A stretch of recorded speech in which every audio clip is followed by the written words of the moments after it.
The International Association for Near-Death Studies presents NDE Radio, a weekly exploration of near-death experiences and similar encounters with the other side. Now, here's your host, Lee Witting. On this first day of summer 2016, welcome to NDE Radio, brought to you by IANS, the International Association for Near-Death Studies. I'm your host, Lee Witting. Every Father's Day, my family has a terrific family reunion in Syracuse, New York. My dad lived to be 90 years old, and when he died, his wife graciously carried on with the tradition. So now many of us from several generations gather to celebrate getting together on Father's Day. A few hours before we were to set out to get on the road to Syracuse, I had a call from an IANS board member.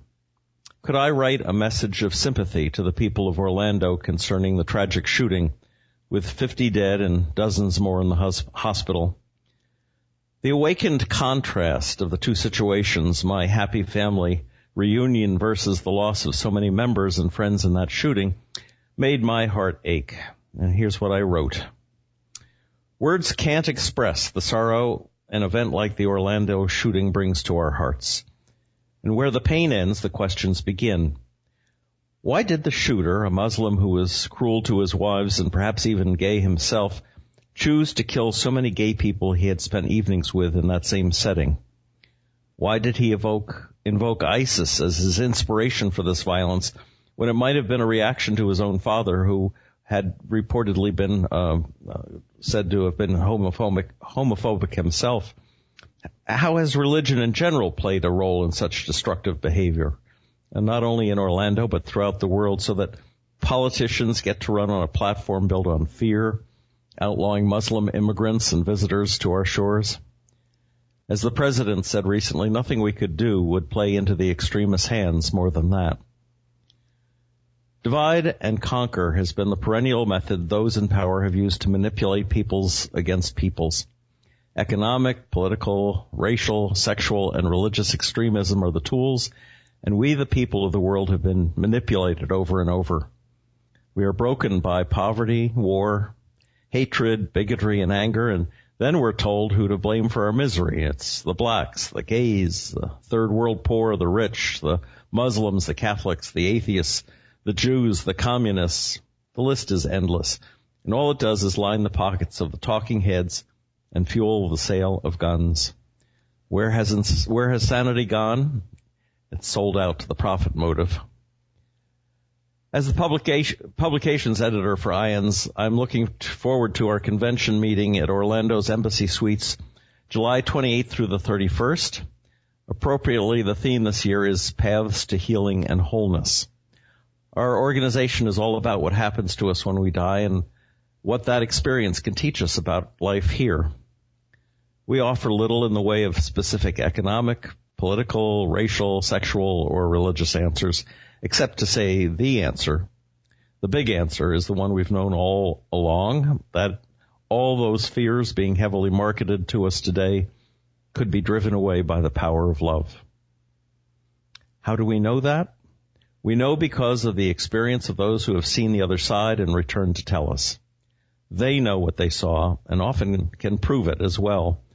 They can prove that all those people we've been blaming, the blacks, the gays, the third world poor, the rich, the Muslims, the Catholics, the atheists, the Jews, indeed everyone on earth, including you and me, face a short life here in a self-inflicted hell, followed by an eternity in the light of God's love. How can we know it? Because millions of people from all walks of life have been there and returned to tell the tale. The fact is, we are all in the same boat, and we are threatening to sink that boat with our hatred and violence, sink the boat that's keeping us all from drowning. If the 50 souls who crossed over on June 13th could come back today and speak on national television, I feel certain of what they would say. They would say, stop the hate speech, stop the fear, stop the blaming, the persecution, the vilifying, the politics of division, and stop all the killing that results. They would tell us that they are in a better place by far, but they would encourage us to try to bring the light of love to earth as it is in heaven. So that's what I wrote to Orlando. But I couldn't really stop thinking about it, especially what happens when many people die close together or even at the same time. I have heard soldiers recount tales of their own near-death experiences where their souls traveled for a while with the souls of their companions until the NDEer who was told he had to return or she had to return. Even the first well-known story from Plato's Republic about a soldier named gives a parallel description. And just to refresh your memory, I thought I'd read a bit of that. So Plato wrote, I will tell you a tale, not one of the tales which Odysseus tells to the hero Alcinous, yet this too is a tale of a hero, the son of Armenius, a Pamphylian by birth. He was slain in battle, and 10 days afterwards, when the bodies of the dead were taken up already in a state of corruption, his body was found unaffected by decay and carried away home to be buried. And on the 12th day, as he was lying on the funeral pyre, he returned to life and told them what he had seen on the other world. He said that when his soul left the body, he went on a journey with a great company, and that they came to a mysterious place in which there were 2 openings in the earth. They were near together, and over against them were 2 other openings in the heaven above. In the intermediate space there were judges seated, who commanded the just, after they had given judgment on them and had bound their sentences in front of them, to ascend by the heavenly way on the right hand. And in like manner the unjust were bidden by them to descend by the lower way on the left hand. These also bore the symbols of their deeds, but fastened on their backs.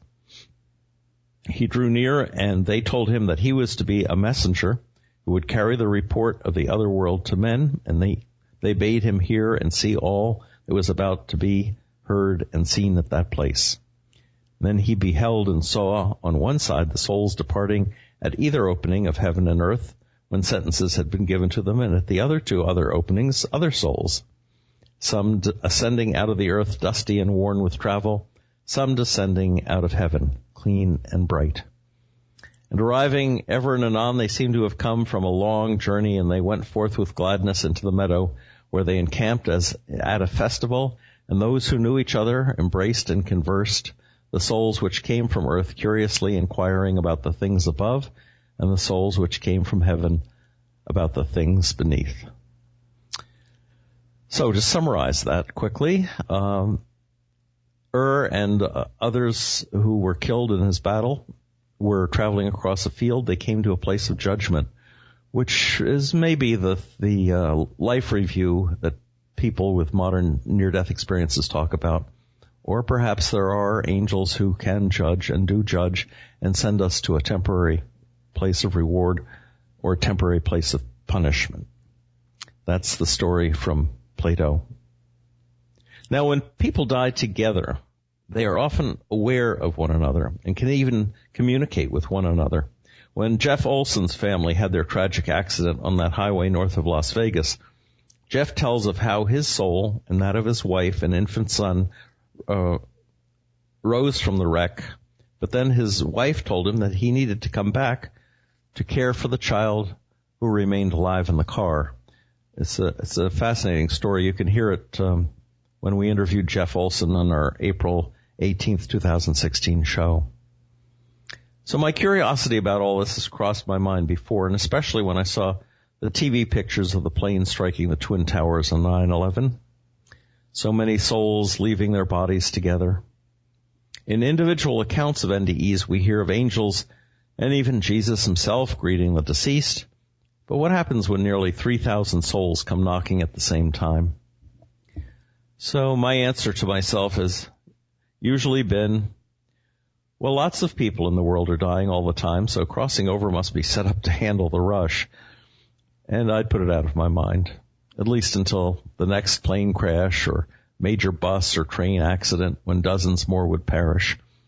Can the dying in such an accident console one another, or do they just confuse or even terrify one another?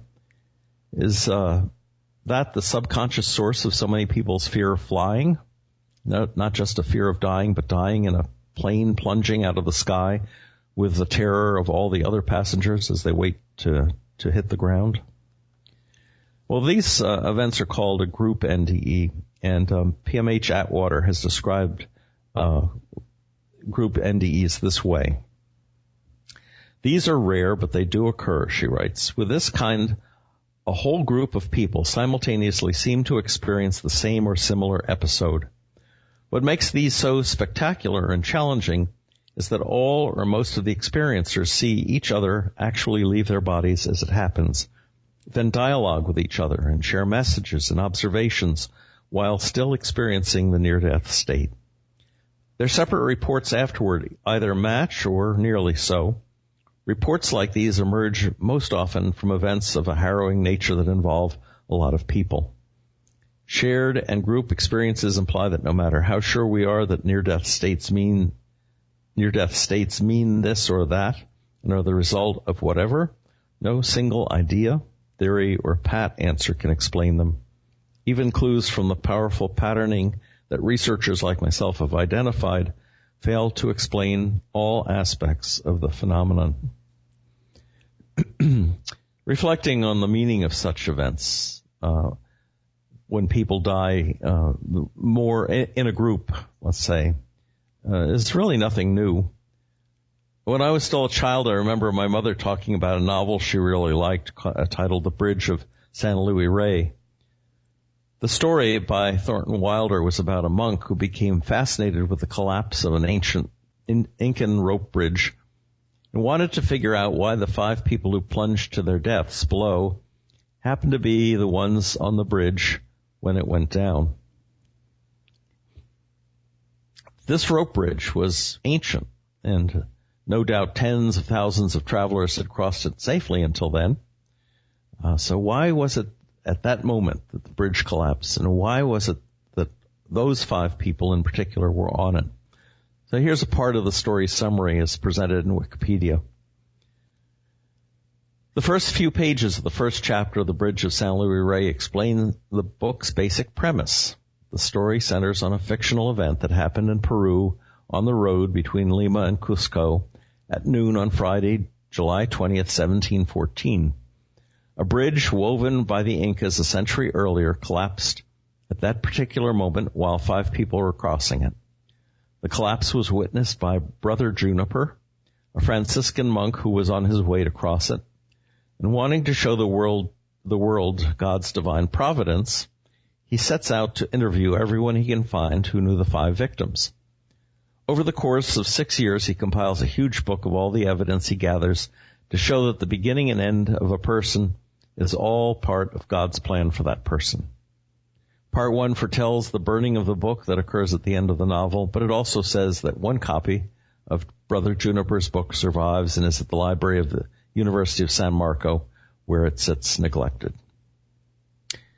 Brother Juniper works for 6 years on his book about the bridge collapse, trying various mathematical formulas to measure spiritual traits with no results beyond conventionally pious generalizations. He compiles his huge book of interviews with complete faith in God's goodness and justice, but a council pronounces his work heresy, and the book and Brother Juniper are burned in the town square. The novel ends with an abbess observing, "There is a land of the living and a land of the dead, and the bridge is love, the only survival, the only meaning." Now, philosophically, Thornton Wilder said that he was posing a question. Is there a direction and meaning in lives beyond the individual's own will? Describing the sources of his novel, Wilder explained, the central idea of the work, the justification for a number of human lives that comes up as a result of the sudden collapse of a bridge, stems from a friendly arguments that I had with my father, a strict Calvinist. And he goes on, strict Puritans imagine God all too easily as a petty schoolmaster who minutely weighs guilt against merit, and they overlook God's caritas, which is more all-encompassing and powerful. God's love has to transcend his just retribution. But in my novel, I have left this question unanswered. As I said earlier, we can only pose this question correctly and clearly and have faith one will answer the question in the right way. And that's the end of the quote from Thornton Wilder. In the case of the Orlando killings, or even the Twin Towers disaster, we have to ask, do the killers and all those murdered travel together? And if that's the case, does the killer recognize his mistake at the moment that he dies? And do those killed feel anger or possibly forgiveness even at that moment? And finally, if the story from Plato is true, do the killers go to a place of punishment? Does this group that moves across the field toward the place of judgment get separated out, as Plato described, with the killers going to a place of judgment, at least temporarily, while the others go to a better place? Of course, different religions give different answers to such questions, but the reality is, at this point, we can't know for certain. The most we can say is Group NDEs seem to be real. And there's a really interesting story that about a Group NDE that appeared actually in Vital Signs, the Journal of the International Association for Near-Death Studies. This came from volume 19 back in the year 2000. And what it does is it describes in a very interesting way the May Hewlett's story, and Stephen Hoyer's book also contains this story. It's a book titled Fire Weaver, The Story of a Life Near Death and Beyond. May was promised some things, or thought she had been promised some things before her death. But she did die on February 19th, 2002 due to complications following a surgical procedure, and she was only 52 years old. But this is her near-death experience, and it's a group near-death experience with two of her friends, and she describes what they saw. During the fall of 1971, when I was 22 years old, I shared a near-death experience with my cousin James and his best friend Rashad, who was from India. Both young men were on a break from school and were staying with my family on our farm. One afternoon, the three of us went to the cornfield to cut fodder. To get to the field, we had to go through a metal gate, and we took turns climbing down to open and shut it. By late afternoon, a storm started brewing in the west, and we decided to quit for the day. It was James's turn to open the gate, and as he did so, he reached up for my arm to climb back up onto the wagon. I was leaning the wrong way, and his weight pulled me toward him. Rashad grabbed my other arm to steady me, and we were in just this position when the lightning hit us. I saw the lightning sparkle along the top of the gate. The next thing we knew, we were in a large room or hall made of dark stone. The ceiling was so high and the gloom was so thick we couldn't see the top. There were no furnishings or wall hangings, just cold black stone all around. I knew I should be afraid, but I just felt peaceful floating along there in the gloom with my two friends in this great dark hall. The stately walls of this place loomed above us and seemed to radiate both great power and also great masculinity. I remember thinking it would have suited King Arthur. It was at that point that I realized that the three of us were united in thought and body. Images of Arthur came to me from James and Rashad. James saw only a cosmic version of the king. Rashad seemed to be envisioning himself in the time of Arthur. As we all became conscious of each other's thoughts, I suddenly knew James and Rashad better than I had ever known anyone else. We realized there was light coming into the chamber from an archway at one end. But it was more than just light. It was a golden, embracing warmth. It gave off a feeling of peace and contentment more intense than anything we had ever felt. We were drawn into it. We weren't talking, but we were communicating with each other on some other level, seeing through each other's eyes. As we came to the archway and passed through, we entered a beautiful valley. There were meadows and tree-lined hills that led to tall mountains in the distance. Everything glistened with golden sparks of light. We saw that the sparkling lights were tiny, transparent bubbles that drifted in the air and sparkled in the grass. We realized that each tiny sparkle was a soul. To me, the valley appeared to be heaven, but at the same time, I knew that James and Rashad were seeing it differently. James saw it as the gulf of souls. Rashad saw it as nirvana. And somehow we knew all this without speaking. The light began gathering at the far end of the valley, and slowly out of the mist a pure white being began to materialize. I saw an angel with a strong, bright face, but not like you'd usually imagine. She was closer to a strong Viking Valkyrie, and I knew she was the special angel that watches over the women of my family, and I perceived her name to be Helena. Now James saw this same being as his late father, a career naval officer in a white dress uniform. Rashad perceived the being to be the enlightened one, or Buddha. The being spoke first to Rashad and welcomed him. He said that Rashad's time on earth was done. He was worthy now of nirvana. Rashad asked why James and I were there, and was told that we were part of the reason why he was worthy of nirvana. His two great friends loved him so much that they had willingly accompanied him on his last journey. At the same time, however, James received a different message. He had been worried about what his father would think about his anti-war protest activities, and his father told him he was proud of him for standing up for what he believed. He knew he was not a coward because a coward would not have made this journey with Rashad. I received yet another message in which Helena told me she was glad I had remembered the example of strength, honesty, wisdom, and loyalty taught to me by my family.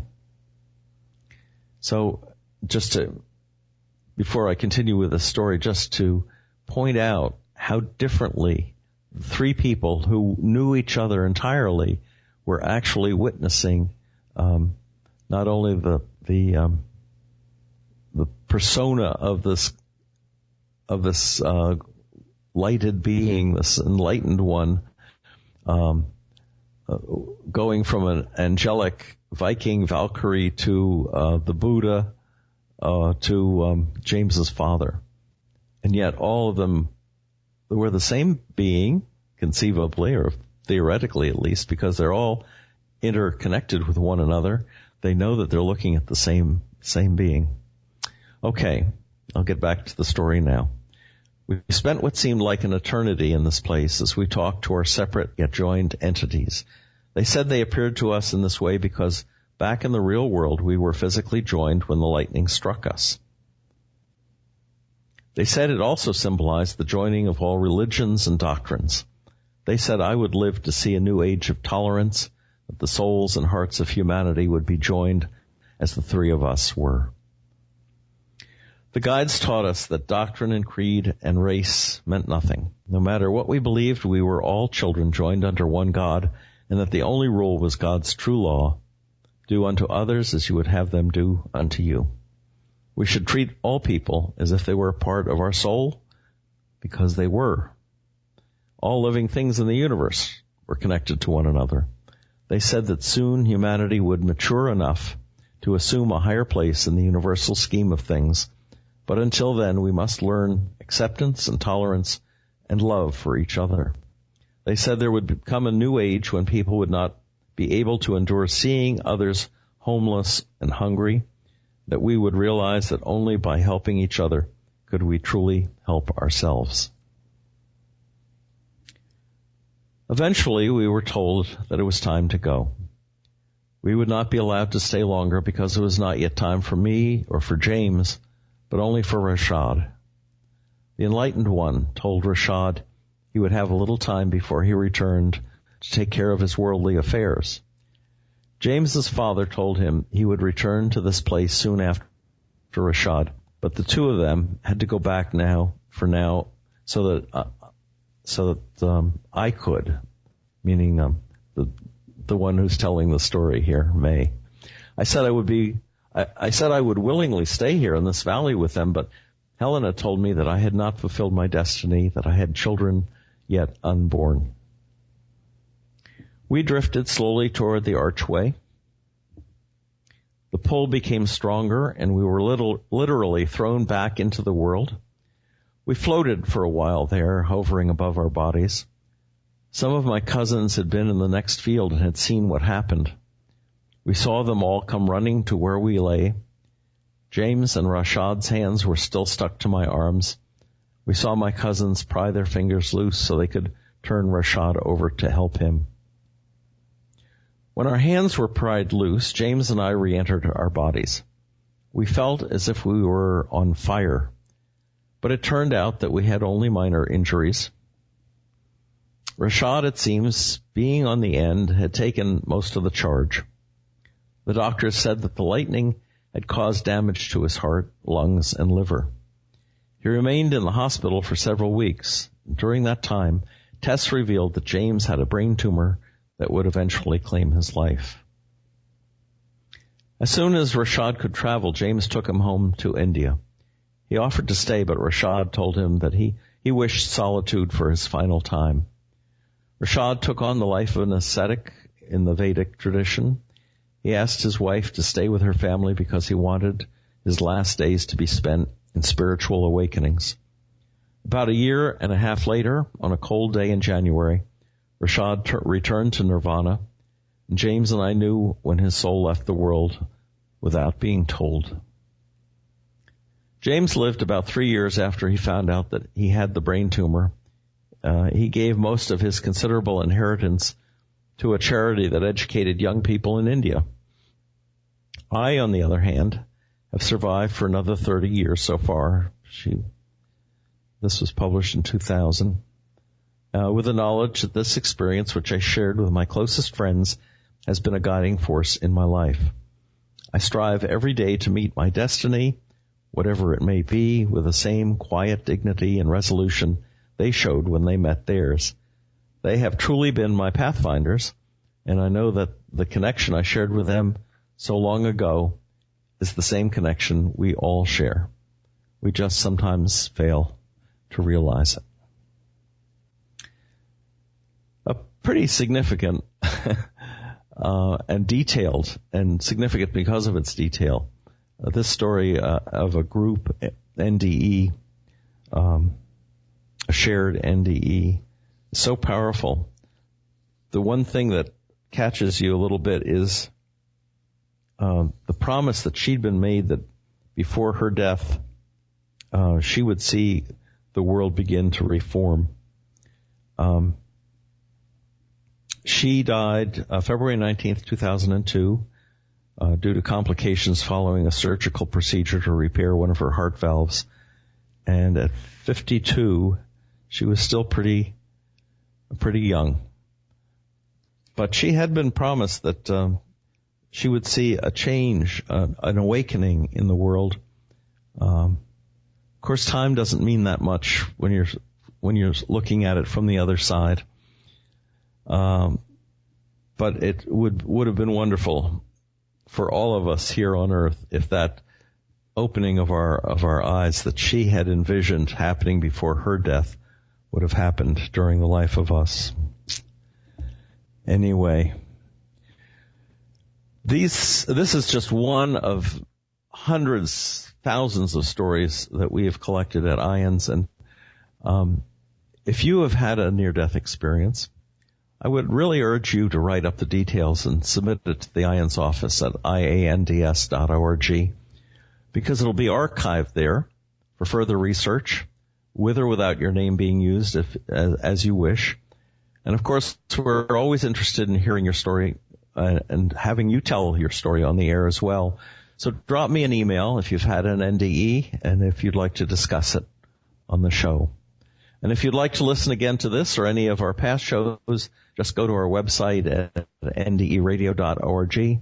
For more information about the work of IANDS and our upcoming conference in Orlando, Florida in July, check that out on our website, iands.org. And Tune in next Monday, 11 a.m. Eastern, for more NDE Radio. This is Lee Witting saying thanks for listening.